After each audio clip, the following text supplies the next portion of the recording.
Welcome, ladies and gentlemen, to our Integrity Leadership Call. Glad to have everyone on this evening.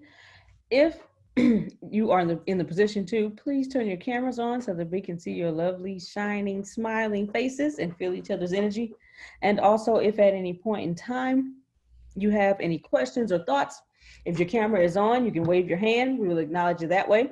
If your camera is not on, not to worry. You can always click on participants from there. Click on the small blue hand that says raise hand. We will acknowledge you that way. And you are always welcome to type your questions and thoughts in the chat. Now, without further ado, we introduce you to you all, your lovely trainers, host slash students for the evening, because they'll always tell you, hey, we are here facilitating, but we're also continuously learning. So they're students as well. So I want to present to you Miss Deanna DeMarie Mitchell. Thank you. Thank you very much. So, Conversations with God, Book 1. I don't know about you, but there was so much in just the first chapter alone. So, if you have read it, I'm going to actually start on page 1. It is the one, two, three, the fourth paragraph.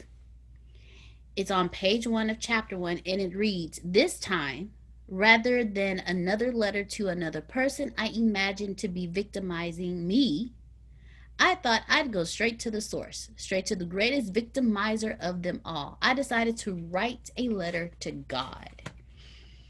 The reason why I underlined this is because of how he phrased it.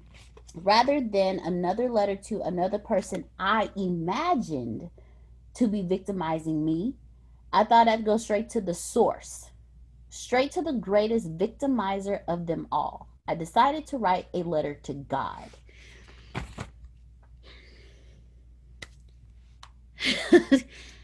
How many of you have had that conversation in your head, or you've written that letter to the person who you believed was victimizing you? But then in that same thought process, felt like God was victimizing you. So I'm going to open this up for discussion. The floor is open. Let's roll with it. Cha. I never really thought about writing a letter to God, but there were times when I would ask, "What? Like, why is this happening? Why? Why me? You know?" And so, but I understand, where he came from with the letter and everything. So to me,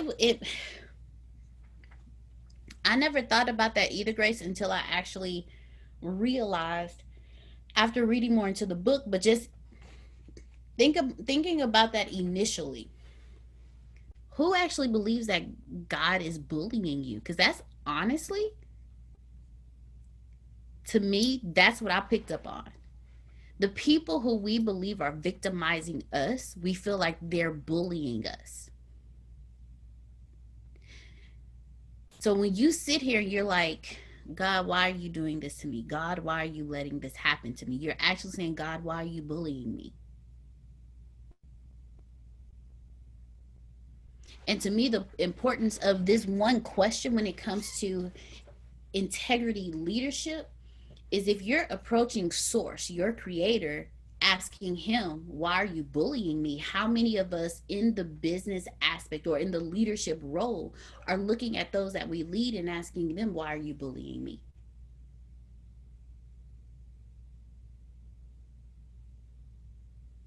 And to me, when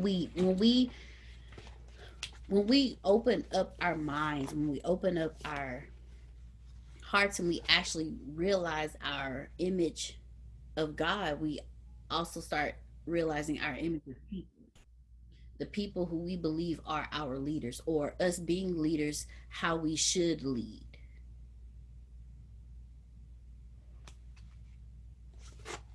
So who else would like to comment on that particular concept? The floor is Can open. you repeat the question, Deanna?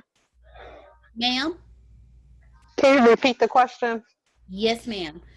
How many of you in the role of leadership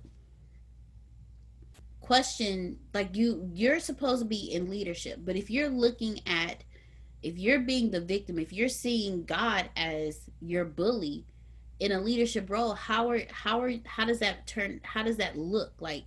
If you're a leader and you feel, I felt this way all the time. Wow. You're a leader.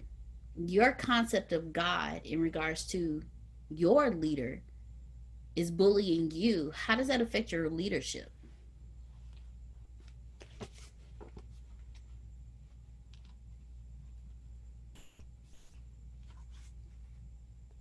I feel like it's such a complex question. I mean, it's not, but it is. As far as being a affecting leadership, I think that's why you have um, bosses who aren't great bosses, or that make your life a living miserable hell because their actual life is miserable, and they need that understanding with God about them, so that they don't take things out on other people. I was thinking about when you were asking why about God being a bully. I always looked at asking why as a point of understanding, so that I can know why these things are happening. Because I know I have been in a victimized state with begging and asking God, like, one more thing, like, like, why did this happen? One instance, I had someone do something really bad, and I just really felt victimized. And I'm like, God, you know all that I've been through. Why are they allowed to do this, this, and this? And I needed that type of understanding. So when you're talking about the aspect of calling God a bully, I never thought about it up until now. Wow. And that's one of the things that I picked up on too, Kira. Until I read this, I never thought about that until in that one line dropped that concept to me. Like, if we are, because he said, rather than writing another letter to another person I imagined to be victimizing me, I thought I'd go straight to the source, straight to the greatest victimizer of them all. I decided to write a letter to God. So technically, we're thinking about our bullies, the people who victimized us, picked on us, bullied us. But then have we, when we sit there and we're like, God, why me? God, why is this happening to me? Why are you letting this happen? Why are you doing this to me? Now, when you actually think about it, you're putting God in a bully stage, like he's bullying you. Go ahead, Miss Pam. Floor is open. Yeah, it's like it, the part you just said about many times people think God lets that happen to you, so therefore he, he wants it to happen to you. It reminds me, and so a lot of when you said that, it just came to me about a lot of bad parenting that shows up. I remember my story my uncle told me about how he had acted up as a child. His father told him to go out in the yard, get a switch, and hug the tree. So he was going to beat him. And he asked his father, Dad, why do you do this? Why do you beat me like this? And he said, well, Massa did it to me. And that made it, and that was to teach me how to be, a good person. So I'm just doing it to you. And, and especially how with, when people think, and if they think, and religion says, oh, well, if that happens, God wanted it to happen, or you deserved it, then you think of God as being a bully. Somehow or another, if we don't break, generational abuse issues are only going to come. And in all my 30 some years in being a therapist, that's the big piece I had to break, because people saw God is encouraging and allowing, and sanctifying, and authoring that people should be cruel to each other. because the church told them, if that happened, you obviously did something wrong and you needed to be straightened out. So I think, God gets a bad rap. Let me just cut to the chase. And this is where we just have to see where mankind has put on God all of our craziness. Miss Pam, if you didn't just talk this whole first chapter, because as I'm reading, that actually comes up in here.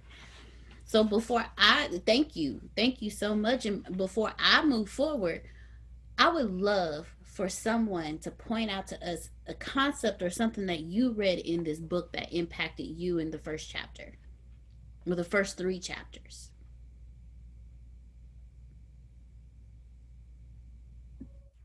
All right, I'll start. It was what I sent you today. Oh. Let me find it. Hold on, I got it. Okay. This is what God was talking to Neil Donald Walsh, and I've been listening to it over Audible. So sometimes a man would speak as God, and then a woman would start speaking as God. And this is the woman who is speaking. And she said, "It has been said that if you don't seek God in the profane and the profound, you're missing half the story. God is in the sadness and the laughter, in the bitter and the sweet. There is a divine purpose behind everything, and therefore a divine presence in everything." So that when I was listening, and you know how certain things spark your eardrum, and I was like, whoa, okay, all right, So that one got me, hit me today, especially with everything that was transpiring today with my friend and CEO. And my COO was ready to ride out, was ready to ride out and handle some stuff. And I was like, whoa, okay, I understand, I get it, I do understand, But yeah, when I heard that, I sent that to her so she could, feel a little bit more calmer, get some peace, tranquility. But yeah, that one that stood out to, even though when things, on the outside are, when all hell is going around, there is a divine purpose behind everything, and therefore there is a divine presence in everything. So Antonio said that this morning on a daily meeting. He said, "Man, I went to jail." No, in the esoteric, it was esoteric training. I went to jail, and that's where I met God, because God is in everything. So that stood out to me today. Thank you. Thank you very much. And when you sent that to me a while ago, not a while ago, it was like either earlier this, I believe it was only earlier this week, Antonio was telling us, he was like, there's a difference between being an intellectual and being aware. And when you sent that to me, Grace, it literally connected the dots. Because I intellectually told Antonio, like you always tell us, the opposite has to come before you reach your greatness. But when the opposite arrives, that means you're getting closer to your greatness. I intellectually spoke that to him, but when you sent that to me, I instantly had to thank you and calm down, because you just put it in my awareness. Hey, you're preaching, but you're not practicing. Okay, Jerome, I saw your face. You're preaching, but you're not practicing. Because if that would have been in my awareness and not just my intellect, Grace, you would have never had to tell me, all right, woosah, come on back. Go ahead, Jerome. Go ahead. You unmuted. The floor is yours. Thank you. The crazy thing is, this situation with Antonio, when it came up earlier, and he just kind of touched on it but kept moving. Then this my modem is just acting a fool. It's been going in and out, so I haven't been able to focus or catch everything. So I'm downstairs eating, boom, like that. But and for some reason I need to share this with everybody because I heard you ready to go, take them out, Grace, Pam. He's like whatever it is. And something I just went to go on his timeline and I ain't even seen that. I went to go look. I said, wait a minute, they messing with my boy, right? So, but what happened was this, and I don't, and I guess it's going to be relevant for some. About 2 years ago, maybe 3 years ago, my sister, she's a single parent, got 2 grown boys. She separated from her husband, and then he died. So she basically raised those boys by herself and took care of my mother, okay, and taking care of my mother today. And she rough on men, okay. So whenever I get to meet one of her male friends, I'll be like, that's all I can do. Because she rough, right? But she my sister, love her to death, right? She calls me one day and she said she worked for this liquor store and the guy was Middle Eastern or something. And he called out of her name, and this day he pushed her. So she calls me and said, he pushed me. I say, excuse me? He put his hands on you? My father's deceased. So I got an older brother. I say, did you call Nelson? She said, yeah, but he talking about he got to watch the grandkids and whatever, and bump like that. Now it's about 6 o'clock in the evening. She done got off of work at 5. I said, are you going to work tomorrow? She said, yeah. I said, is he on the schedule tomorrow? She said, yeah. I said, what time you get off? She said, 5. I said, 4 o'clock, I'll be outside. Okay? So she said, okay, so I hang up the phone, right? I call one of my boys. God bless him, he's not with me anymore. Called him on the phone. I said, homeboy, blah, blah, blah, blah, blah, blah, blah, blah. He put his hand on my sister. Me and him need to have a conversation. I said, now I ain't asking you to do nothing. I just need to know that, you can be there for my back. He said, got you. Boom, hang up the phone.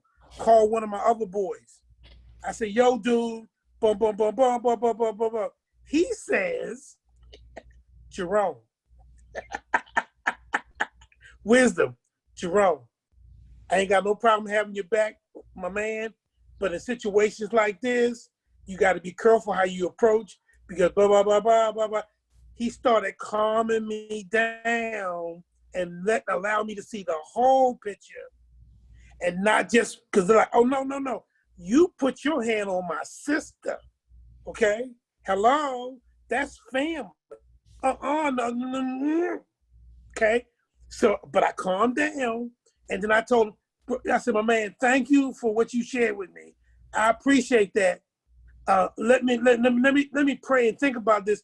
I get back with you. Thank you. Click, hung with the phone. Call my other dude back, the one that said, ride or die. I said, homeboy, I've been praying, thinking about this. I'm going to take another approach. Got it? He said, okay. He said, but I said, don't worry about it. Because what I thought about was when he was saying about another perspective, this guy was married, had 2 kids, bum. If it got stupid, he don't know what he walking into. He could end up getting hurt. He had every right to say that, and that made me think, Jerome, don't do that to him. Oh, but 4 o'clock, I was there. I was there 4 o'clock. Oh, yes. And then I let her know I was there. When she got up at 5 o'clock, she walked out the door. I'm standing at the door. We walked back in the door, and I pointed him, and I said, is he the one? She said, yeah. I said, okay. I walk up to the counter. Excuse me. My name's Jerome Red. This is my sister. I understand. You put your hands on her.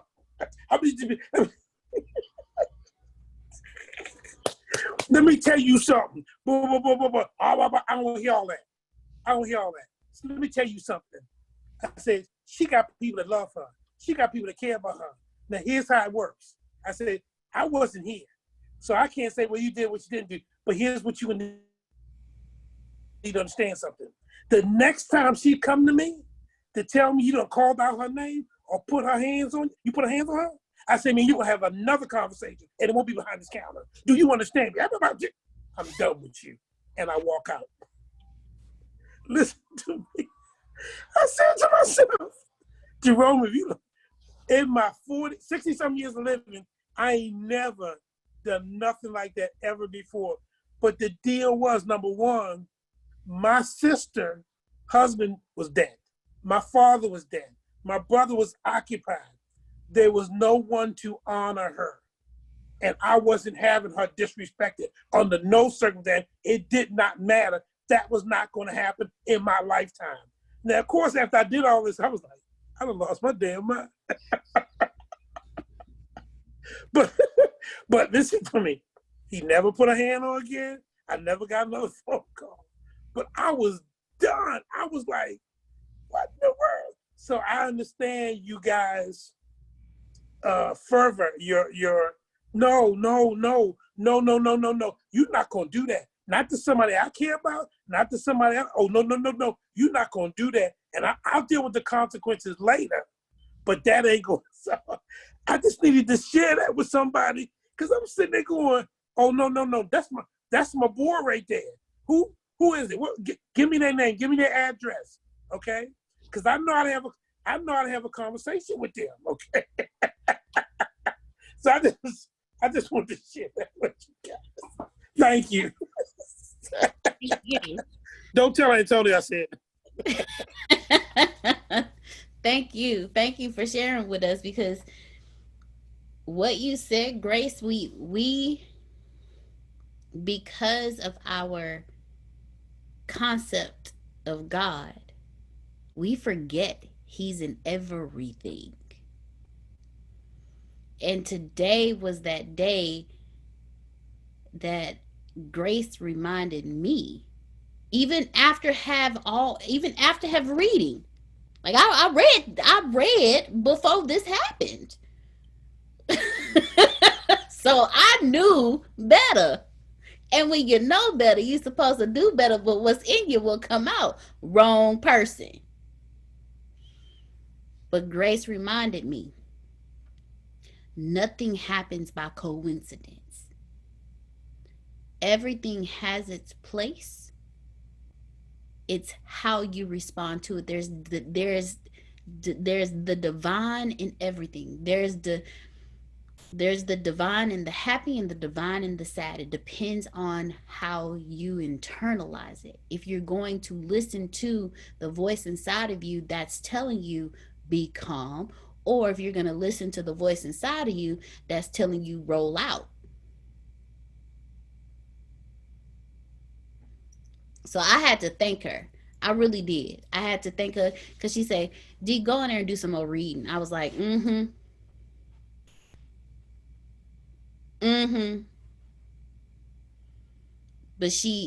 But and I did it. Before she sent me that text message, I was doing what I told her I was gonna do when I got on her call.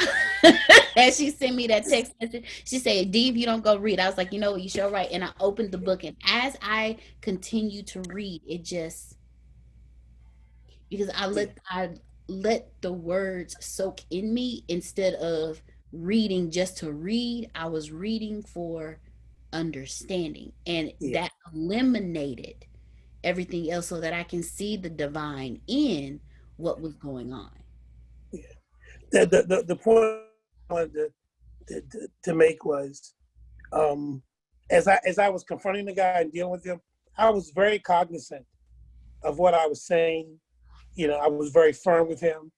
I was very mad, and he knew I was serious.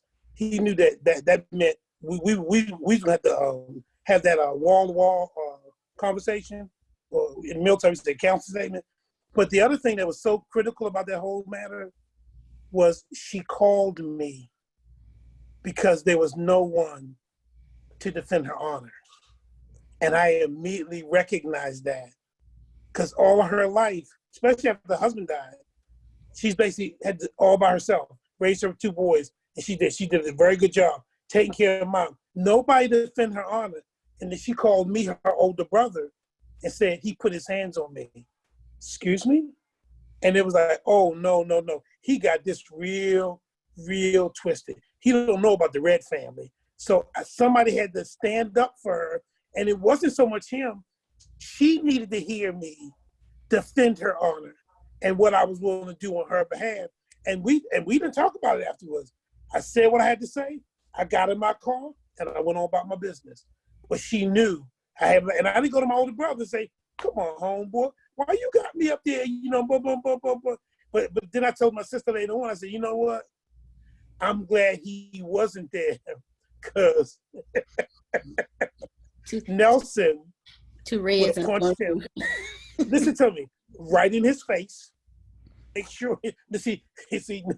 Nelson isn't as diplomatic as I am. He's not as he one of them from the street. Like, oh, you gonna put your hand on my sister? Oh no. And I'm afraid he would have done it in the store. And they got cameras in the store, so I was smart enough to know.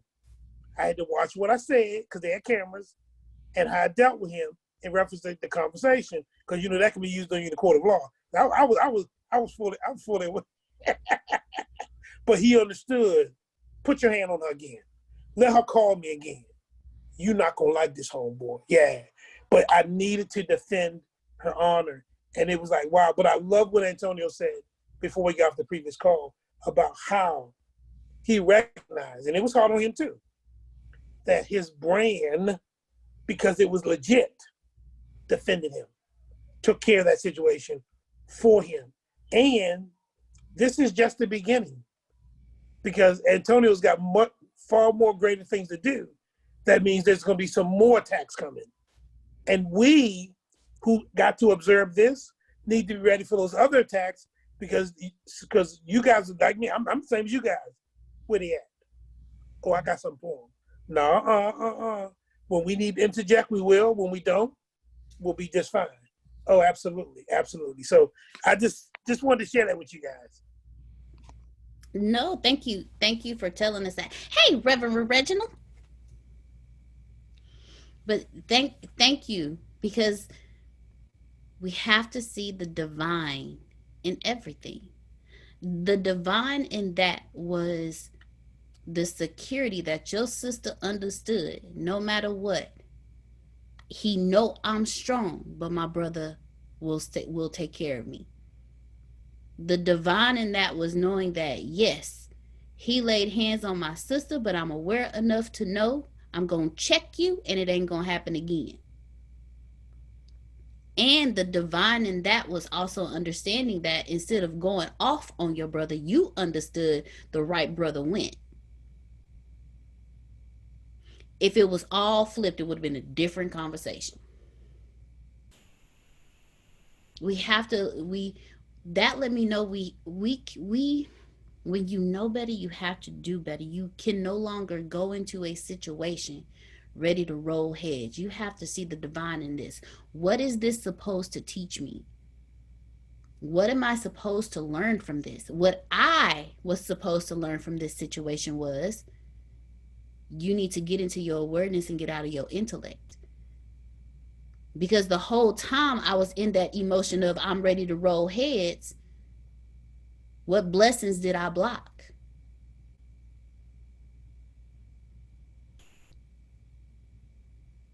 What part of my future did I delay?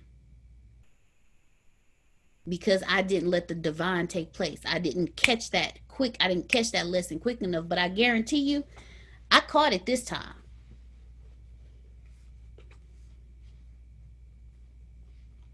That don't mean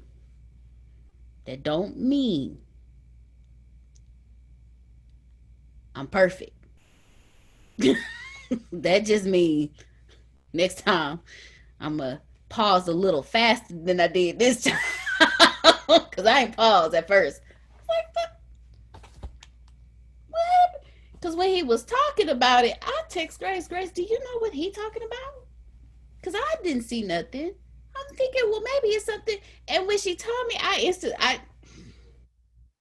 instantly started clicking stuff, reading stuff, paying attention to stuff. And the whole time Antonio teaching, you have to let these things go. You just let these things go. And I knew he was talking to me. But at that time, I wasn't hearing it.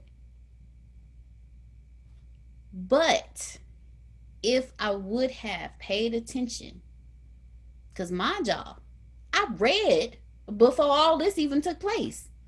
But my intellect was in control, not my awareness. there is divine in everything, and once we just absorb that, when it comes to leadership, because you're going to be tried and tested every step of the way, and if you're not straight with yourself, you're gonna hurt yourself, your brand, the people you leading, the people you are indirectly leading, the people you leading you don't even know nothing about. And more so, you're going to delay the blessing that's for you. So before we move any further, hello, Reverend Reginald. How are you doing today? I'm doing just fine. I had a hold up at where I was at. They tried to hold me down. They had to duct tape me because I was telling them I had to go, but they can't hold a real one down. You understand what I'm saying? I'm gonna get up out of there, no matter what. You can glue me down with Gorilla Glue, and they ain't gonna hold me. I'm gonna get up out of there. But I was listening to these stories now. Jerome and Rome, I listened to you standing up and defending. Hold on, give me 1 second. Okay. I was listening to you when you was talking about defending your sister. Now you I got some flashbacks. Look at my face. Got me some flashbacks going on now. Okay. All right. Now, Minister Mitchell, you done had a situation. So I'm gonna chime in. I'm gonna tell you. I ain't gonna give it all to y'all. I got 97 stories. I got them all documented down. I wrote them down. 97 stories. 97.9, the beat and the box story. But I'm gonna just tell you one story. The location, San Antonio, Texas. The place, Candlewood Elementary. The Boys and Girls Club was inside of the elementary school. It was a long, hot summer day. Me and 2 other employees, we are real close. I called them my sisters. We had a conversation prior to the event that happened that I'm going to get deeply into in this explanation of my stories of the 97 of them that I got. And I had told them, I jump in front of bullets for my people. You understand what I'm saying? I will get down. Anybody say anything to Miss Sanders or Miss Mitchell, they got to see me. Y'all know that, right? Y'all can clap your hands if y'all know that. Let me see your hands come together. Okay, y'all know that. I will come. Okay, now that they know that, I'm in the situation where I'm telling them that because it's some stuff that I'm seeing that's not right. It's some stuff that's going on that's not right, but I'm not in the position to call it out. I'm talking to somebody right now. When you're not in the position to call it out, but it's not God. GAWD. It's not God that's in the place, right? So we working hard. We getting the kids together. We motivating. We inspiring. We giving them hope for the future. We doing power hour, which is they get out of school and we helping them with their homework. And I'm keeping the energy alive. I don't know what I'm doing. They don't know what I'm gonna do. But we keeping the order. They quiet and they doing the work. So a lady come in and she's a part of the board. Y'all know how this game goes. She's a part of the board. So I guess she got to place. She got to seat. Well, she didn't get along with one of my sisters. They didn't get along. They didn't get along at all because of the assistant and the lady. They cool, but the assistant and my sister, they wasn't cool. So by their relationship, they wasn't cool. So, she walks in one day, the lady, she walks in one day and she hears me and my sister, look at my face, she hears me and my sister dialoguing about how we going to communicate with all these. We got 2.5 million kids in this elementary school in the summertime, and we communicating how we're going to transport them to the next room and to the next activity. Here come the lady that has no business whatsoever. She don't know what's going on. She comes in and immediately That's another word. Immediately, don't correct me, Grace. Immediately comes in and says, she talking about me. Whoa, wait a minute. So what happened, look, Minister Mitchell, well, what happened was,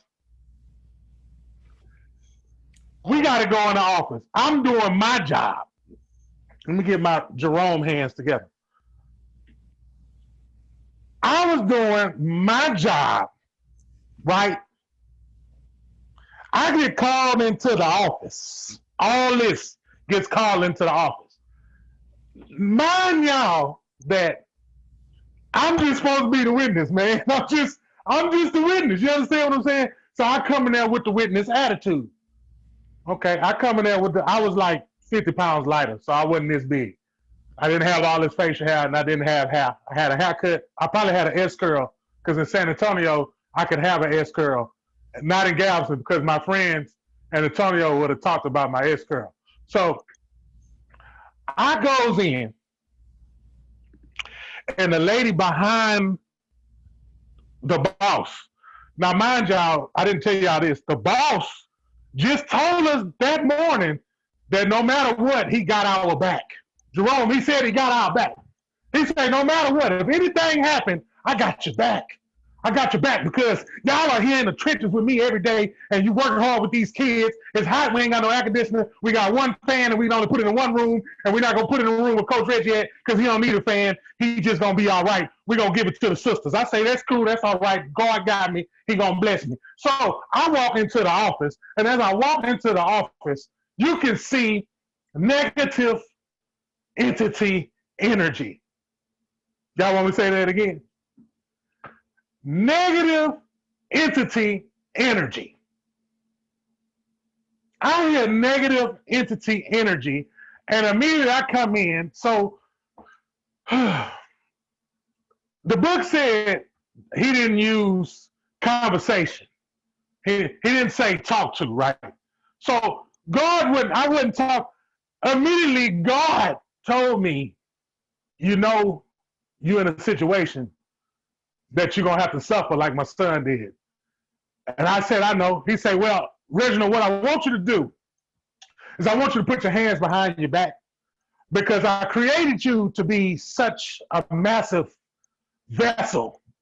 I made you, you know, a little bigger than the other vessels. So I need you to put your hands behind your back because they might be intimidated by me. Y'all didn't catch that. Y'all did not catch that. See, at the time, I was thinking it was me. You understand what I'm saying? Because beforehand, I had a meeting with one of the parents. The parents did not speak English.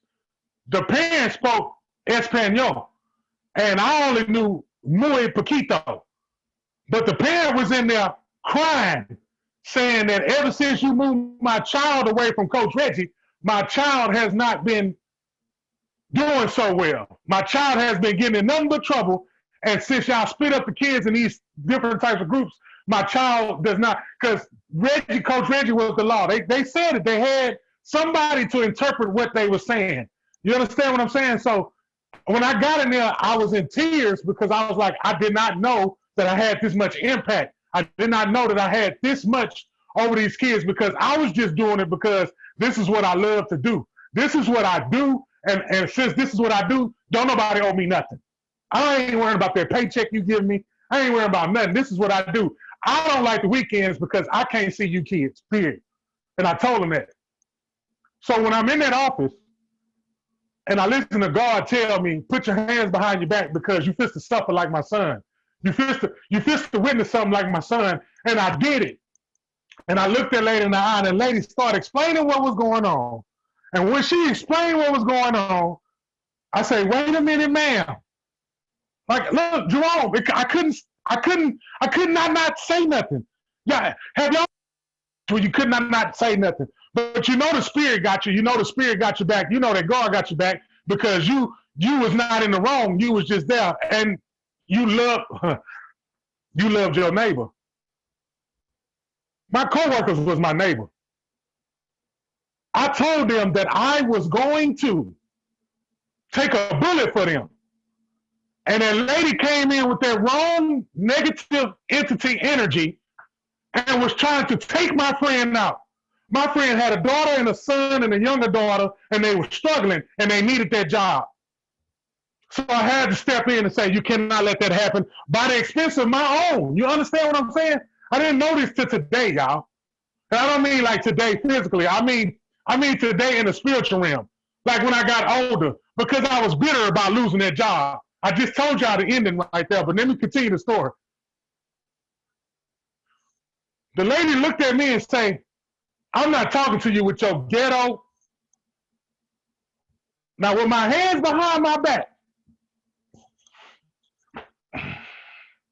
I looked at that lady, and in the softest voice, I said, ma'am, a ghetto is a place and not a person. She lost it, y'all. She lost it. But let me tell y'all something before I get further. That is not what I wanted to say. That is not what I wanted to say, Minister Mitchell. That was not what I wanted to say, Grace. You got me, all you was going to hear was, I don't even know if y'all can hear that. I don't care who you was. I don't care if your ethnicity was. I don't care what the gender was. You got me messed up. All you was going to hear was, that's all you was going to hear in that office. Ruffling. That's all you was going to hear. All you was going to hear was skin on sheetrock, skin on desk, skin on stapler, something, because you got me messed up. Because for one, why are you aiming at me and I am just a witness? But God say, humble yourself, son. And you should be humiliated. She waited for me to respond. And I responded. She started going on some more. I say, ma'am, I'd rather talk to your husband than to talk to you. Because I don't want to talk to you.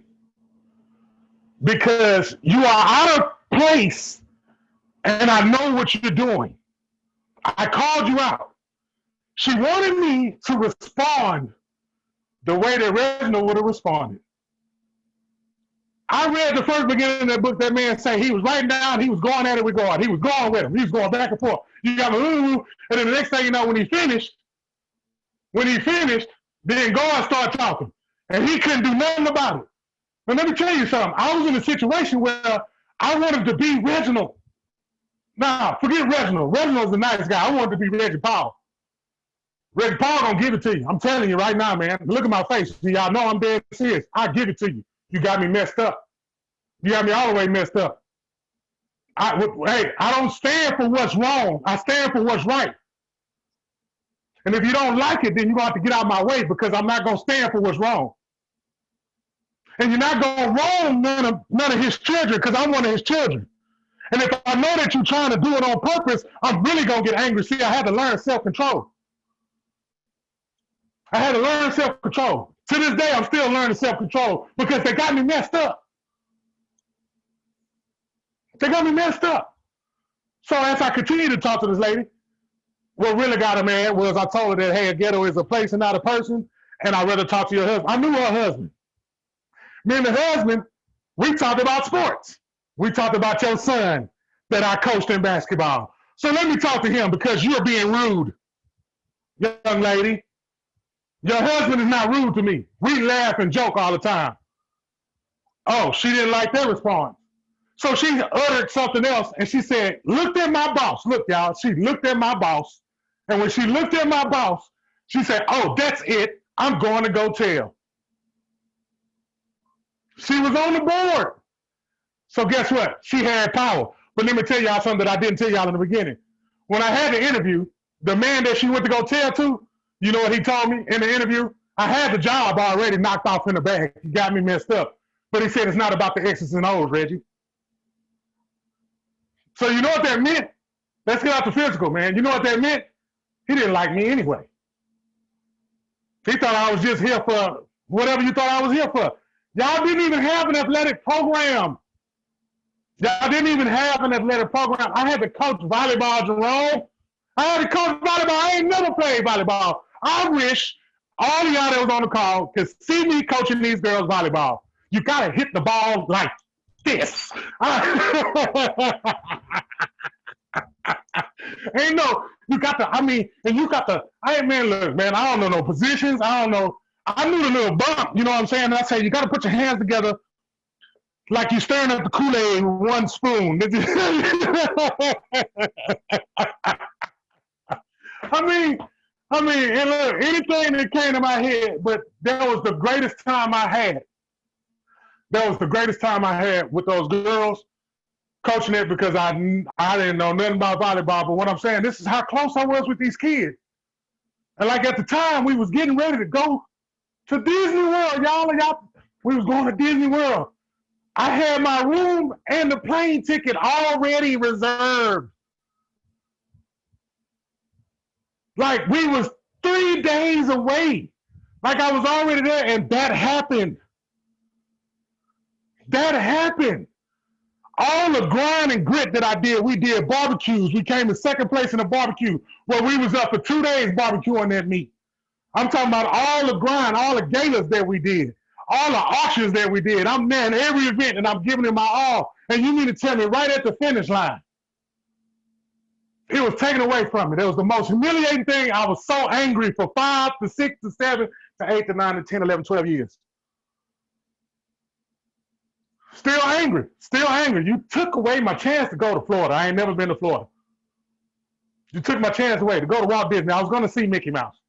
I was going to take a picture with Mickey Mouse and rub his ear. I just wanted to rub his ear. That's all I wanted to do as a kid was just rub his ear, and they took that away from me. I just wanted to rub the right ear on this side and just give him a picture. But that hurt. What I'm saying is, though, the whole time, the whole time. See, when you get by yourself and you be alone, you get to have that conversation. You understand what I'm saying? I even said this last night because I had a Bible study that I was invited to last night. I mean, he appoints a time to where you have a conversation with him. He appoints a time where you have no choice but to sit down and talk to him. He appoints a time where you have no time but to get a piece of paper and get the writing. And then when you finish getting all that stuff off your mind, when you finish getting all that stuff off your heart, then he's going to sit up there and tell you, now this is what I really want to tell you. And guess what you going to know? You going to know that it's him the whole entire time. And you going to know that it's him talking. And you going to know that he's talking through you because you was real and authentic about it. And that's why he showed up. You wasn't playing and you wasn't no replica. That's why he showed up. That's the conversation with God that I'm talking about. The conversation he had with me in that office when I had to be humble and I couldn't say what I wanted to say. I couldn't do what I wanted to do because I would have tore that office up. Do y'all understand me? But he humbled me. He humbled me and I got fired. Come on, hey, y'all not listening, man.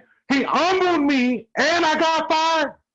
And then to rub it in, the boss gonna say, "What kind of boss am I?" Look, this is his voice. What kind of boss am I? What kind of boss am I? You suspended with pay.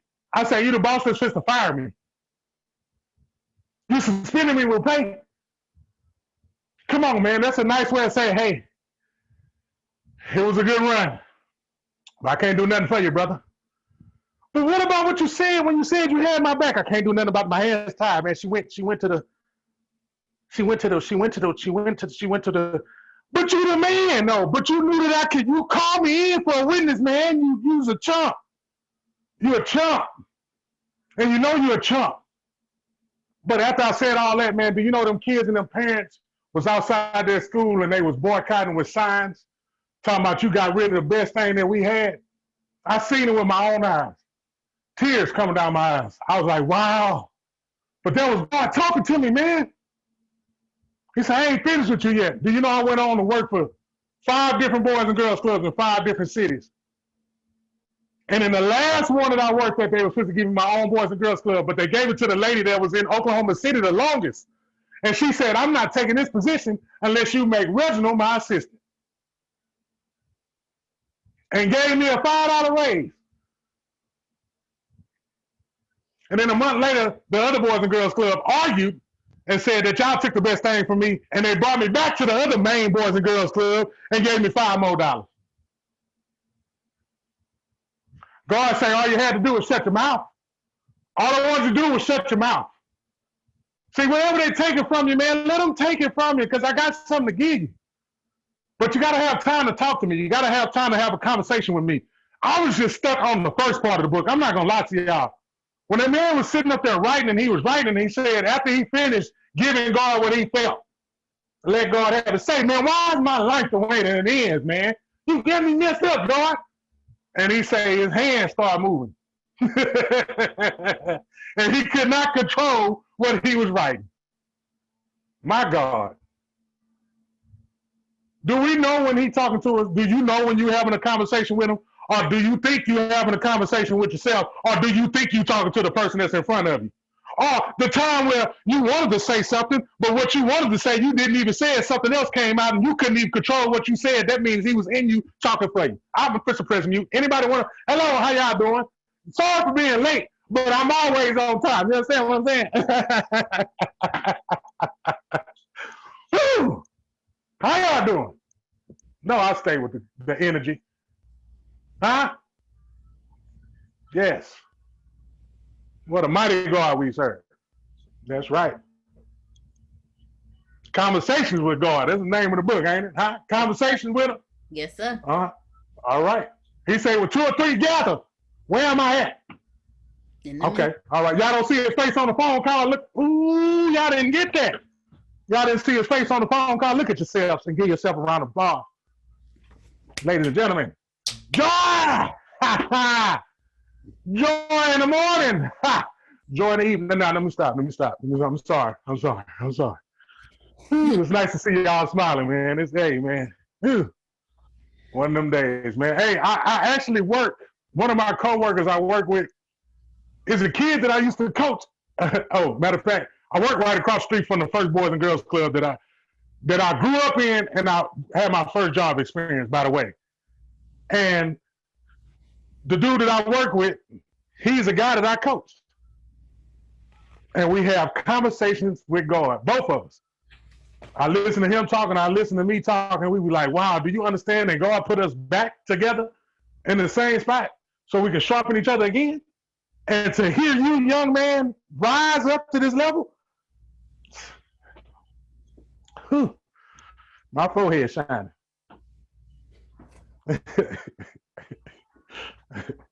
That's right. All right. Mrs. Mitchell, got anything to say? Huh? Well, since you're talking about joy, sir. Yeah. If you go to page 5, the highest thought is always that thought which contains joy. The clearest words are those words which contain truth. The grandest feeling is that feeling which you call love. Joy, truth, love. These 3 are interchangeable, and one always leads to the other. It matters not in which order they are placed. I underlined this because it came from understanding when God is talking to you. And it says, he was talking to him, and he was like, God said, mine is always your highest thought, your clearest word, your grandest feeling. Anything less is from another source. So he's letting you know right there. I'm telling you, when you hearing from me, this is what my voice sounds like. These are what my words sound like. And I underlined that because I'm like, okay. So when God is talking to me, there's joy, there's truth, and there is love. So any words that flow through me that are not of joy, not of truth, and not of love are not of God. See, reading this book, I love it because when you are in leadership, I don't care what role you are in, your words have impact. And in leadership, you have to pay attention to the words that come out of your mouth as well as the words you tell yourself. God was telling, because he was asking God, how do I know is you talking to me? How do I know when I say, God, how do I do this? How do I know is you answering me? Because like today, there was no joy. It was all truth, but it was my truth.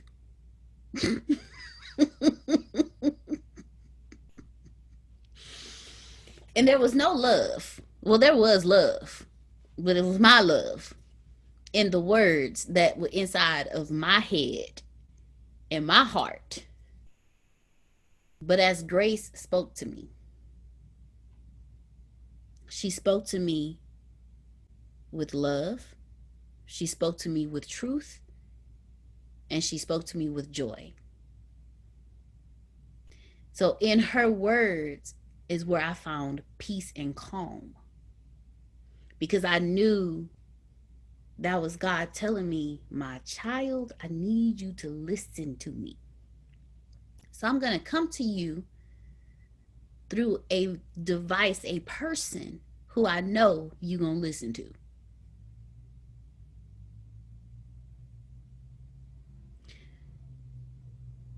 He also says in here, when he comes to us, he can't just come to us in one specific form. Because if he comes to me one way and he doesn't show up to Grace that way, I'm going to always see him in that form. So if he comes to me in that form through Grace, and then turns around and comes to me in that form through Antonio, Jerome, Phil, and Reggie, I'm not going to listen to Antonio, Jerome, Phil, and Reggie because he came to me originally through Grace. So this is how I see him now. But instead of focusing on how I see him, focus on the words that come from him, the conversation that you have with him. If you're having a conversation with him and it's not a conversation of joy, Reggie, joy, I can't say it like you say it. Because you got the when I say it, I'm gonna sound like a chipmunk screaming. When you say it's my beard. It's the beard that made me pronounce it right. That's right. But you know when God is speaking to you, when the words are of joy, when the words are of love, and when they're truth. And you'll know it's truth. Not your truth, but the truth. See, my truth was roll out. But God's truth was be still and let me work. My love was roll out. But God's love was be still and let me work. My joy was roll out. But God's joy was there is the divine in everything. Be it good or bad. Let me handle this. This is not for you to handle.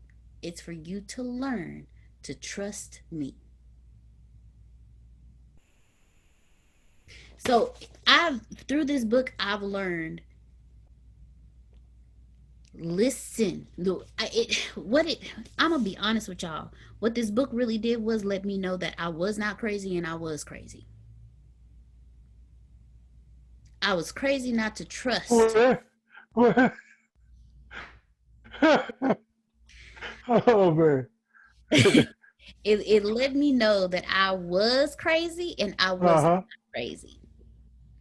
The was not crazy was the voice that talks to me, that calms me down, the voice that's the opposite of how I would normally react, was God telling me, look, child, I know you. Calm your nerves and trust me. You said you want me to do it. Let me do it. That's when it let me know I wasn't crazy. It let me know I was crazy because I knew better. I'm glad he worked with you like that. Well, further on,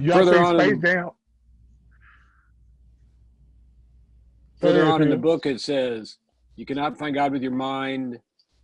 You can only find God with your heart. Therefore, to find God, we all must lose our mind. Thank you, Phil. You because that thank you, Phil, because that brings us to where is the other part? Because I have, I'm gonna show y'all see all them underlines. Like, I just pretty much should have just underlined the whole book. It just underlined the whole book.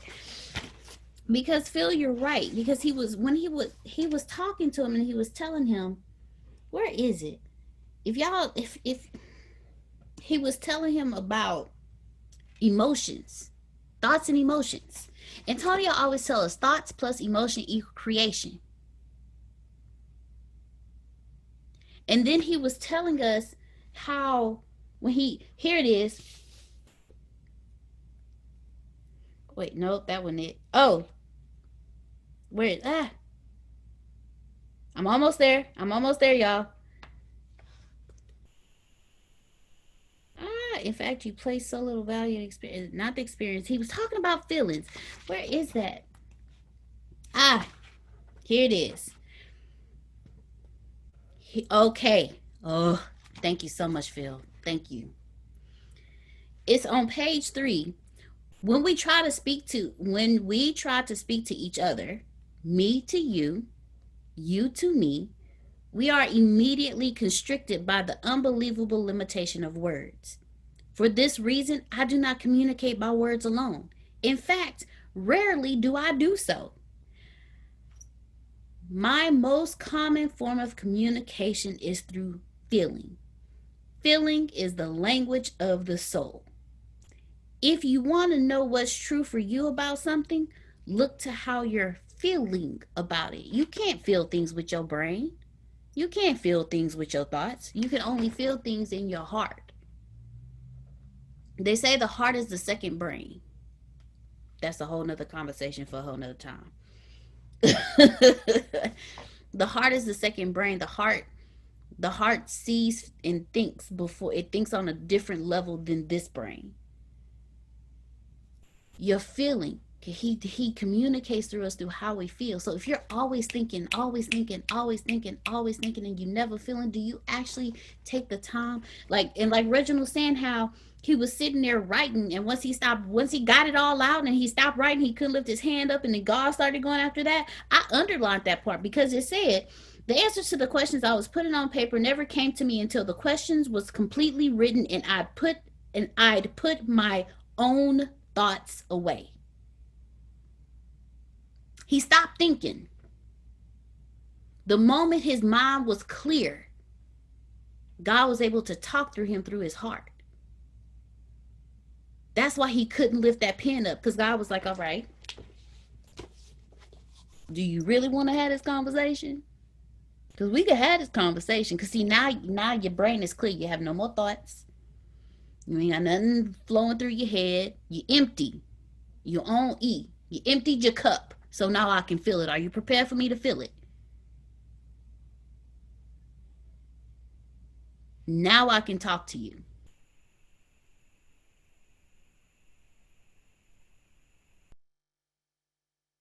I'm sorry I had to pause because that was for me. That one was for me.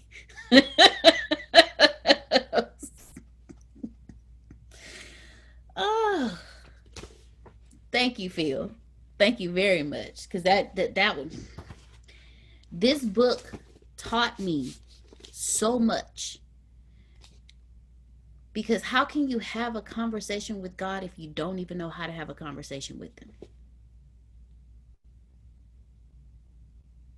He's always trying to have a conversation with you. He's waiting for you to talk. And to me, this book is the core of all of us. It'll help you dig into the core of you, to dig into who you are. So what comes out of you will be that leader. What comes out of you will be that person of God. What comes out of you will be the person that you're supposed to be, and not the person that you show everybody.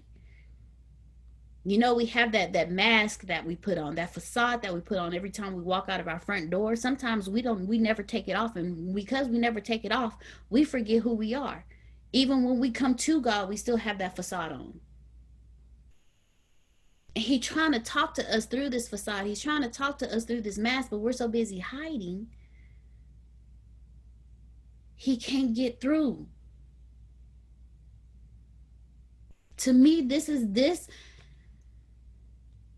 Neil Donald Walsh gave us the blueprint to actually have a conversation with him, because there's something that he said, and I wrote it down and I put a note next to it. He said,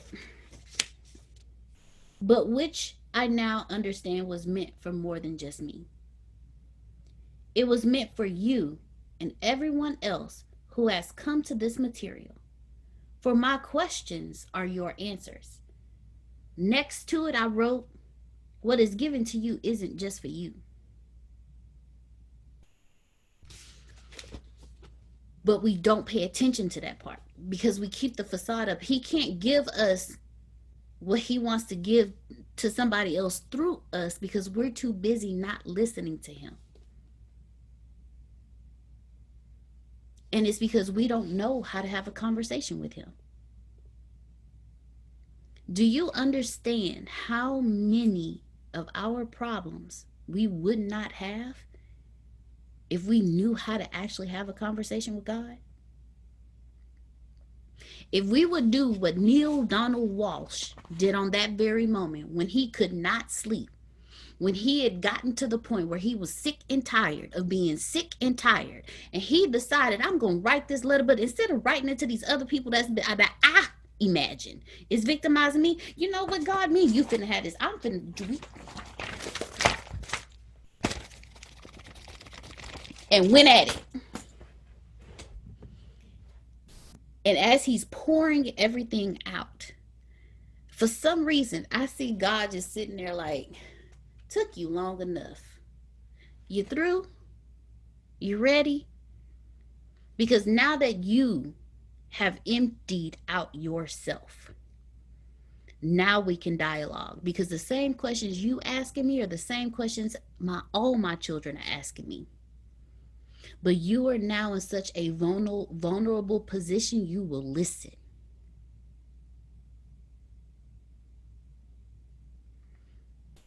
As leaders, we never,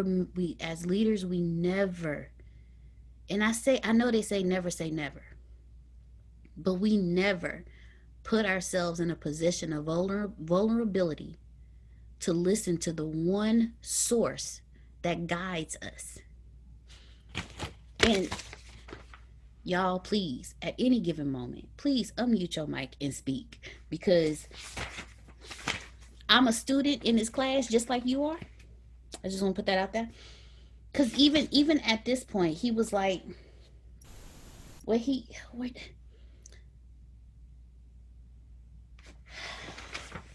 he was talking to him and he was asking about prayer. Neil asked him about prayer. And he started it off with, where's the question he asked him that started that whole conversation? Go ahead, Jerome. Oh, folks, I sent Deanna the transcript of my book. And in the book, this is crazy. About 3 years ago, I traveled to Kenya. But before I went, I was talking to my accountant and then talking about my friend in Kenya and how I met him 20 years earlier, blah, blah, blah, blah. And I was telling her a story that was phenomenal. And she responded just like so many other people I told the same story to. And as I'm sitting there, the Spirit of God says to me, not only are you going to write a book, not only are you going to write a book, but you're going to go to Kenya and get the ending of it. And I say, excuse me? Yeah, you're going to write a book about him, but you're not going to get the ending until you go to Kenya. And I'm saying to the Lord, I said, excuse me, didn't you just hear the accountant tell me that I owe about 20 grand to the IRS and to the state of Maryland? Where am I going to get money to go to Kenya? Well, make a long story short, I ended up in Kenya about 30 days later, round trip ticket, a brand new laptop, a brand new tablet, and $3,200 in cash. And I said, here, God told me to bring this to you. And I still owed the government that money after I came back. But here's what was amazing. That's not the phenomenal part. The phenomenal part that while I was there, every day I was there, God did something miraculous. And every morning when I woke up at 5 o'clock, I would journal. Going back to what you're talking about, Deanna. I would journal every morning. Well, I discovered while I was there that it had not rained there for like 2 years. So it was a drought. The next to the last day I was there, I woke up to rainfall. But the day before, God did something miraculous in the college classroom with some kids. And he woke me up that morning early from the raindrops. I thought I was dreaming. So I rolled over and went back to sleep. The rain got louder. And I said, wait a minute, that's not my dream. This actually raining. So I got up, instead of 5 o'clock, it was 4 o'clock. And I sat down and I began to write. And the Spirit of God said, stop. I want you to listen.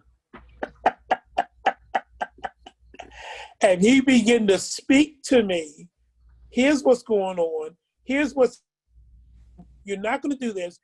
You're going to do that. Blah, blah, blah, blah. And then when he gave all it to me, he said, now you can journal. I went, what the? So then I journaled. Then I went to my friend and I said, Wilson? He said, yeah, I got to share something with you. He said, what's that? Let me tell you what God just told me. Blah, blah, blah, blah, blah, blah, blah, blah. Remember I was talking about helping you? No, we've got a mission. God said we got a mission to do and blah, blah, blah, blah, blah, blah. And I said, so I just wanted to let you know that. He said, okay. He did not argue. He received it. And we've been on that journey ever since. So I had to share that with you, because I'm sitting there going, this is right out of what I wrote in the book. So yes, I was ready. Every day I journaled every day. And then the next day I said, he said, no, listen, don't write nothing. And then he spoke. And and then I was writing. I was like, because I didn't want to forget the stuff that he told me. So absolutely about us communicating with him and letting him speak to us, because we have a mission. And as the young man said in the book, it isn't just for us. It's for his people. So I said, okay. Oh, and by the way, folks, I had done the outline for the book before I went to Kenya, came back 2 years later. I'm in Iowa. 21 days, I wrote the book. 21 days, wrote it, over 32,000 words. And I'm sitting there going, the other book took me how many years? And I wrote this in 21 days. Okay. Yeah, make sure you get it when it comes out. Right? Thank you, Deanna. Thank you. Thank you so much, Jerome, for sharing. Thank you. Mr. Phil, is there something you wanted to share with us? No, I was just saying I got to go. Okay. Love you. Love you more, Phil. So I want to hear from everybody else. Like, I want to hear what in this book, because there's so much more in it.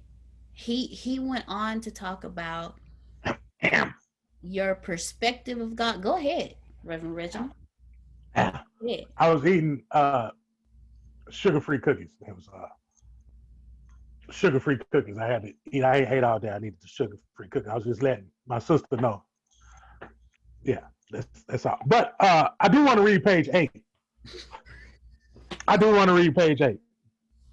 talking about the whole entire page 8. And I'm going to read it with my heart. I ain't put my glasses on today, Jerome. Read it with my heart. I'm going to start off with you cannot. Just a little paragraph right there. I'm not going to read that, but I'm just start off with you cannot. You cannot know God until you stop telling yourself that you already know God. You cannot hear God until you stop thinking that you already heard God. I cannot tell you my truth until you stop telling me yours. God dog it, man. Now, I ain't finished yet. I just had to pause. I'm a person that like to read it twice because the first time I read it because I'm reading it. The second time I eat it and I digest it and it becomes tattooed in my spirit. Amen. But my truth about God comes from you. Who says so? Others. What others? Check this out. Leaders, ministers, rabbis, priests, books, the Bible, for heaven's sake. Those are not authoritative sources. They aren't? No. Then what is? Listen to your feelings. Listen to your highest thoughts. Listen to your experience.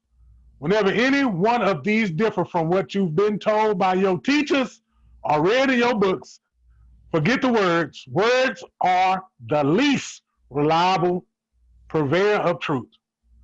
There's so much I want to say to you, so much I want to ask. I don't know where to begin.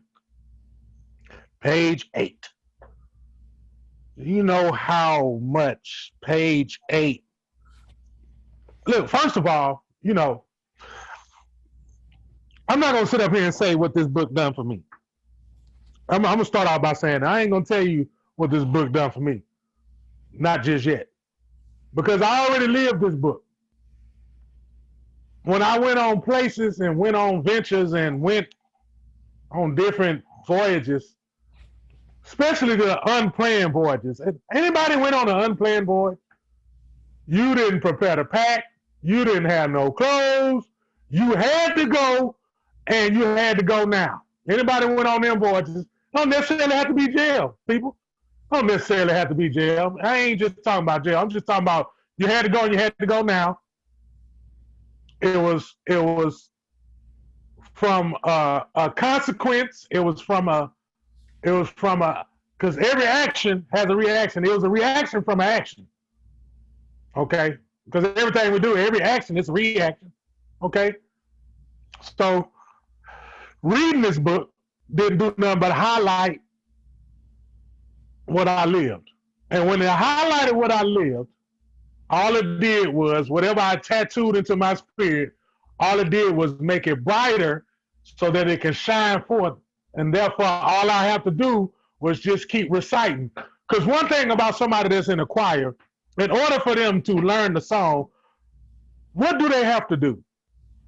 Practice. Rehearse it over and over and over again. Over and over again, right? Let's say I just joined the choir today, and I'm standing by my sister Grace, and we standing up there, and I just joined the choir. I got my choir robe on. I don't know one song. And everybody know I don't know that one song. And everybody know I just want to do what I'm supposed to do. So guess what I got to go do? I got to go rehearse it. I got to go practice it. I got to go learn it. Well, I'm looking at this conversation that has been going on. It said, I cannot tell you my truth until you stop telling me yours. You going to tell me something I already know?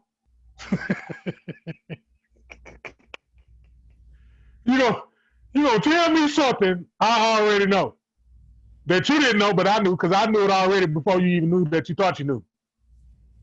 That's what dialogue with God sound like. Think about it. You gonna tell me something I already knew. You didn't know it though. That's what God telling you. You didn't know it, but you know I had to make you. Okay, you know what, Reginald? You remember back in? I'm just pick a date. All right. You remember back in 2004 when you experienced what you experienced? Yeah. Do you know why you went through that? Wait a minute. Okay. And then it say when you at your highest of your little thoughts, right there at the high. Let me clear my throat. You're at the highest of your thoughts, right? Everybody on here got to that point to where when they thought something over that was done right or wrong, true or false, yay or nay, and they got to that point, and you sitting wherever you sitting at your favorite chair, your favorite couch, your favorite spot in the house, and when God comes sit next to you, you want to know when you know God sit next to you because you be like, oh man, you mean to tell me that? And then, okay, the other say she crazy, but she ain't crazy. Well, call me crazy. Because then I sit up there and laugh. It's just me by myself. Oh, look, y'all ain't got the, Jerome, you ain't got to say it. They ain't got to say it. They don't want to talk about the conversation you had when it was just you and God, and you sit up there laughing. Somebody walked in and say, what you laughing at? You ain't want to tell them you was talking to God, though, huh? And nothing. You know how I said, huh? huh? Oh, I wasn't laughing. I wasn't laughing at nothing. But no, you had got, because the author of the book, the dude that's talking about the book, he said this is exactly what he said he did. He let God have it. Like, you know what I'm saying? How I look at it is if, man, everything that he had on his soul, he gave to him. You know, when you've been hurt, you lost that loved one. Let's say you're a singer and you lost that loved one. Boy, it's going to be the best song you sung.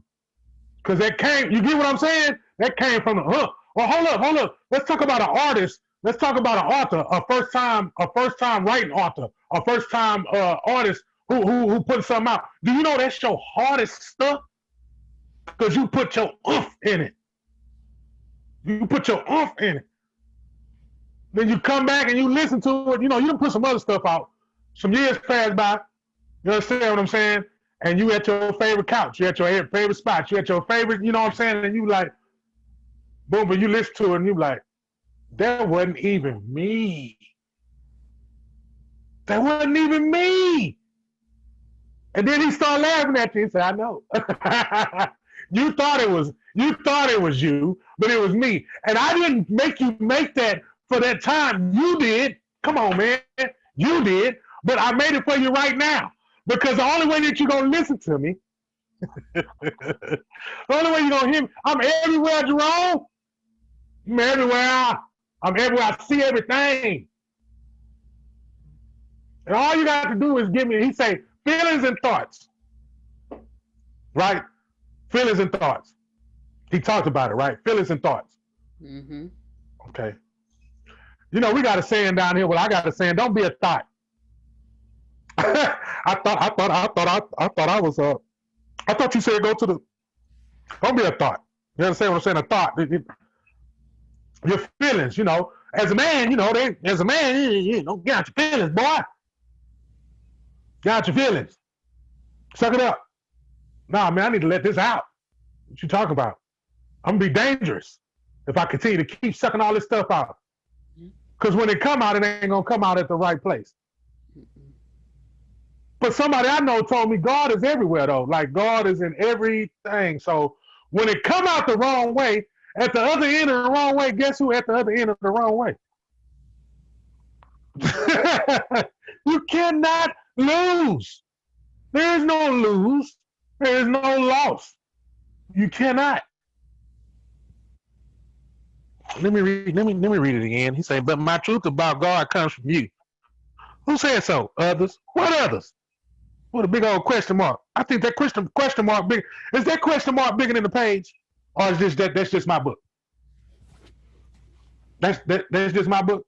It's your book. I must be breaking out because nobody on my screen is moving. Everybody got the same face. And Jerome's got a finger on top of his mustache. Huh? That's my book? That's your book. My book got a big question mark on it. It say, what others? Leaders, ministers, rabbis, priests, and books. The Bible, for heaven's sake. You know it get real when they say for heaven's sake. You know it gets real when they say for heaven's sake. Those are not authoritative sources. They aren't. Who said they aren't? Was that God or was that us? Somebody help me. Ask your question again. Who was it? It say, okay, I'm gonna go up. It say, who says so? It say, but my truth about God comes from you. And it says, who says so? Others. What others? Leaders, ministers, rabbis, priests, books, the Bible, for heaven's sakes. Those are not authoritative sources. They aren't. Is that us or is that God? I mean, I know, but I just want to ask. Oh, that's God saying they aren't. Yeah. They aren't? No. Then what is? And listen to your feelings. It's my favorite part. Listen to your highest thoughts. When do you reach your highest thoughts? When you're empty. When you're at your low.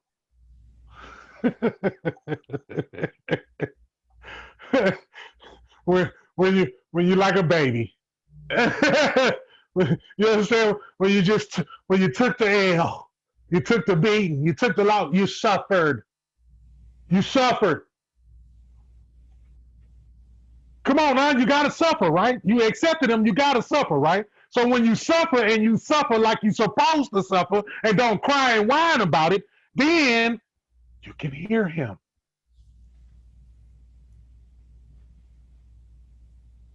Yeah, you can hear him.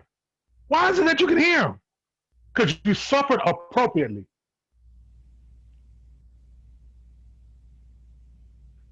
We suffered appropriately. So listen to your feelings. Listen to your highest thoughts. Listen to your experience. We all got experience in something. That's what makes us unique. Because what we got experience in, as disciples, we could teach that to somebody because somebody needs that. I need Deanna. I need Grace. I need everybody on this phone call. I do. Everyone. That's what builds muscle. Besides those cookies I ate.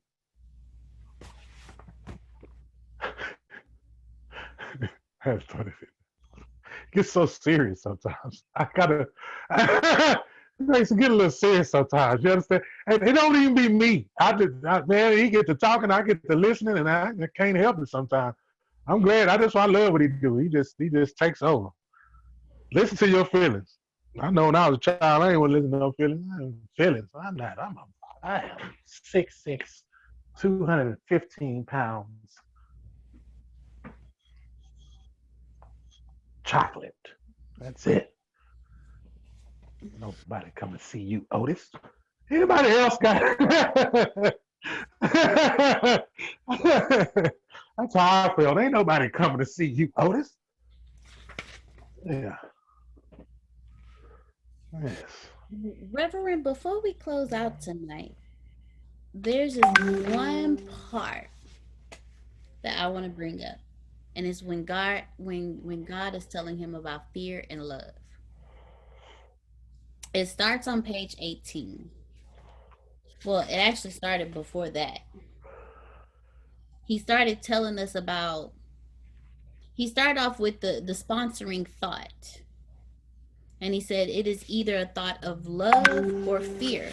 But the sponsoring thought, what the sponsoring thought actually is, he says all human actions are motivated at their deepest level by one or two emotions, fear or love. And then he goes on to say, in truth, there are only two emotions, only two words in the language of the soul. These are the opposite ends of the great polarity which I created when I produced the universe and your world as you know it today. These are the 2 points, the alpha and the omega, the beginning and the end. That part was me, that's not in the book. Which allow the system you call relativity to be. Without these 2 points, without these 2 ideas about things, no other idea could exist. Even human thought and every human thought and every human action is based on either love or fear. There's no other human motivation, and all other ideas are but derivatives of these 2. He said, think on this deeply. They are simply different versions, different twists on the same theme. Think on this deeply and you will see that it is true. This is what I have called the sponsoring thought. It is either a thought of love or fear. And then he goes on to tell us how do we learn how to respond? How does human behavior, what is human behavior? And he said, here's how human behavior produces repeat experience after repeat experience. And it's why humans love then destroy, then love again. Always there's the swing from one emotion to the other. Love sponsors fear, sponsors love, sponsors fear. And the reason for all of this, he broke it down to us. He was like, at the it is the moment you pledge your highest love, you greet your greatest fear. Then he goes on to move. Yeah, da, da, da, da. And where do you get the idea of how much less than significant you are? So he was talking to him about how we feel about ourselves. He was breaking down to him the ideas we get about ourselves. He was saying, what I want for you is not what actually is. You know, he said, he was saying, for if you cannot depend on God's love, there it is. I found it. Da, da, da, da. And the reason is found in the first lie. The lie which you hold as the truth about God, that God cannot be trusted. That God's love cannot be depended upon. That God's acceptance of you is conditional. That the ultimate outcome is thus in doubt. For if you cannot depend on God's love to always be there, on whose love can you depend? If God retreats and withdraws when you do not perform properly, will not mere mortals also? And so it is that in the moment you pledge your highest love, and you greet your greatest fear. For the first thing you worry about after saying I love you is whether you'll hear it back. And if you hear it back, then you begin immediately to worry that the love you just found will lose. And so all action becomes a reaction, defense against loss, even as you seek to defend yourself against the loss of God. And he continues to talk about it. And then he actually, at the end of it, he says, and where did you get the idea of how much less than significant you are? The next sentence tells you where you get it from. From the only people whose word you would take in everything. From the only people whose word you would take on everything, your mother and your father. Then he goes on to tell that these are the two people you love the most. Why would they lie to you? Yet, have they not told you that you are too much of this and not enough of that? And then he goes on and he tells some more about it. Then he's like, it was your parents who taught you that love is conditional. You have felt their conditions many times. And that is the experience you take into your own love relationships. This is the part that he hit me with. It is also the experience you bring to me. We bring to God that his love is conditional. Then he goes on to say, for you have not experienced the banishment of your own parents. Do you not know the pain of their damnation? How then could you imagine it to be any different with me? He goes on to say, you have forgotten what it's like to be loved without condition. And you do not remember the experience of the love of God. He moves on more to say, you have projected the role of parent onto God and have thus come up with a God who judges and rewards or punishes based on how good he feels about what you've been up to. And that moves on more, so it moves even more into fear. But this is what I love. All of that was to say, we make decisions based on two things, and two things only: fear and love. Fear is the energy which contracts, closes down, draws in, runs, hides, hoards, harms. Love is the energy which expands, opens up, sends out, stays, reveals, shares, and heals. Fear wraps our bodies in clothing. Love allows us to stand naked. Fear clings to and clutches all that we have. Love gives all that we have away. Fears hold close. Love holds dear. Fear grasps, love lets go. Fear rankles, love soothes. Fear attacks, love amends. Every human thought, word, or deed is based based in one or the other. You have no choice about this because there is nothing else from which to choose, but you have free choice about which of these to select. What that taught me was every decision we make is really coming from two places. It's coming from fear or it's coming from love. But we would have never known this if we don't dialogue with God. If we don't have these conversations, we will never, ever know this. And then our own concept of God in general comes from our personal experience. He even said in the book, you're not here to create, you're not here to learn. You're here to experience.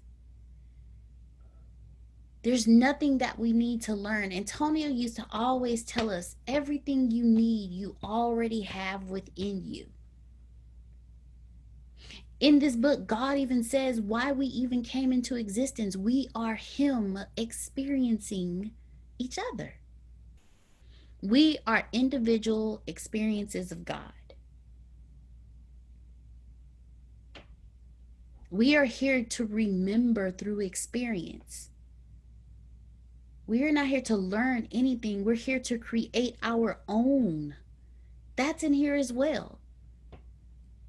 But we would never know this if we don't actually have a conversation with God. We wouldn't know that we are individual experiences of Him.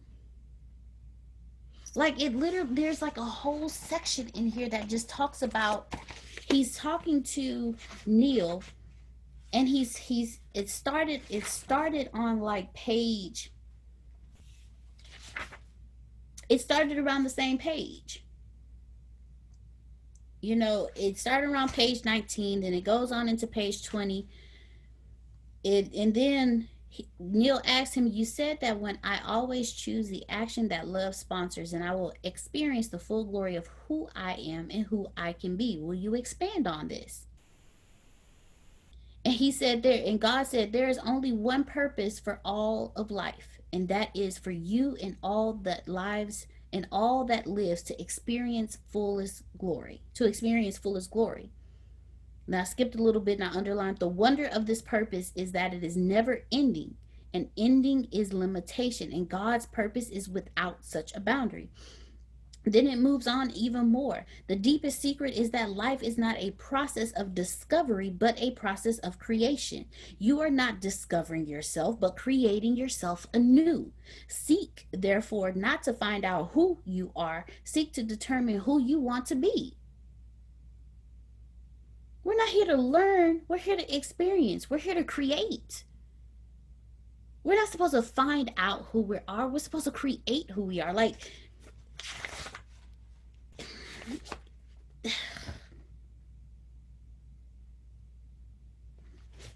he says the soul, your soul, knows all there is to know all the time. There's nothing hidden to it, nothing unknown. Yet knowing is not enough. The soul seeks to experience.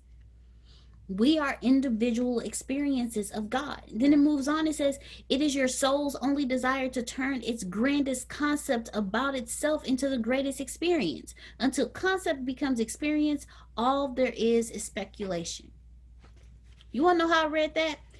It is your soul's only desire to turn the grandest dreams about itself into the greatest experience. Until dreams become experience, all there is speculation. That's how I took that. And then he goes more and more to explain. I just took the whole page 23. I just made a note and just graphed that whole little section right there, because he was just breaking down what really was like. That's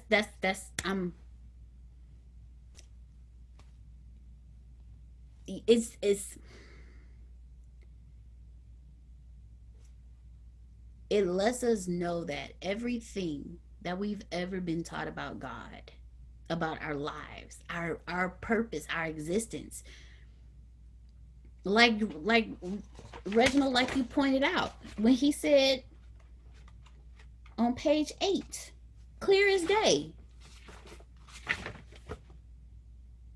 I cannot tell you my truth until you stop telling me yours. I can't. He said, I don't want to hear that. That's what he really said. I don't want to hear that. I know that already. Tell me something I don't know. It's like, can you stop telling me why I create you? Yeah. Can you stop telling me why I created you? Can you stop telling me who I am and just listen? Can you stop telling me what your purpose is? Because I made you. Your whole purpose was an experience. You are me and I am you, and you are here. You are here to experience. You are here to create. You're not here to suffer. You're not here to just work. Anyways. And then it said, he was like, but my truth about God comes from you. God's like, who said so? I love this whole page too, Reggie, because this dialogue, God was like, look, you've been lied to. Yeah. I got to print that. I got to print that in somebody's printer. God straight said, man, look, you've been lied to. He said, but my truth about God comes from you. Basically, my truth about you comes from you. And God's like, who said it came from me? Neil was like, other people. God was like, what others? This is like having a conversation with your kid. Like, mommy, they said you. Who said? They did. Who were they? My teacher, my friend, my grandma, my mama. Those are not authoritative sources. How are you an authority? How are they authoritative sources on me?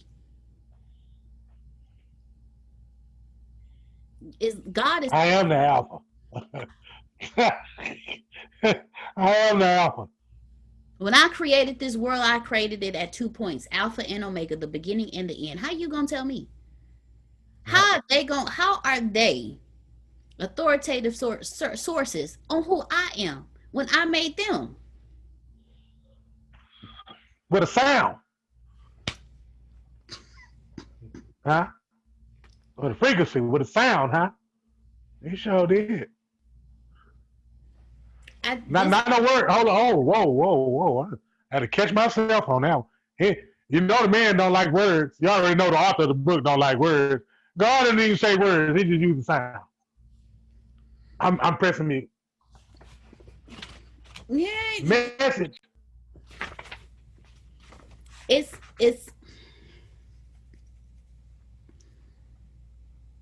I used to ask all the time, who am I? What is my purpose here? Then I used to ask, why am I having all these issues? Like, I stopped blaming people and just started asking questions. And it took Antonio a while to drill that into me, because it ain't nobody else's fault. First, you got to ask you who said.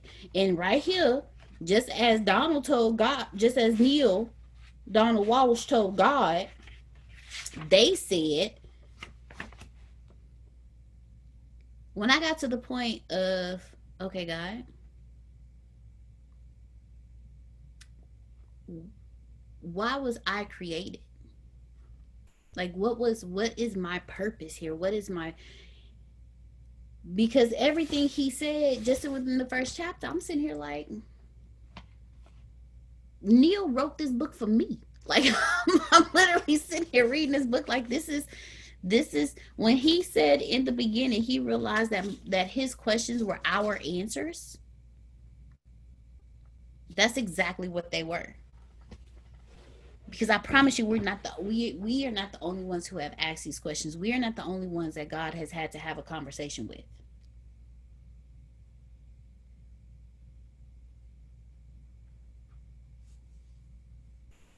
I'm Reverend Reginald. I'm gonna pass it on to you, because I'm out. I spoke with my soul from the pit of my stomach. I done came from right there.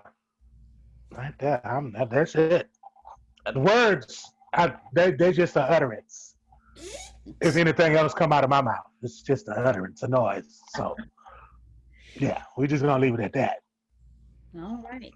Well, with that being said, next week we're gonna do 4, 5, and 6. So we'll see you next week, Thursday, 6:30, for Conversations with God, Book 1, Chapters 4, 5, and 6. You can plan better. You can dominate. Good night, everyone.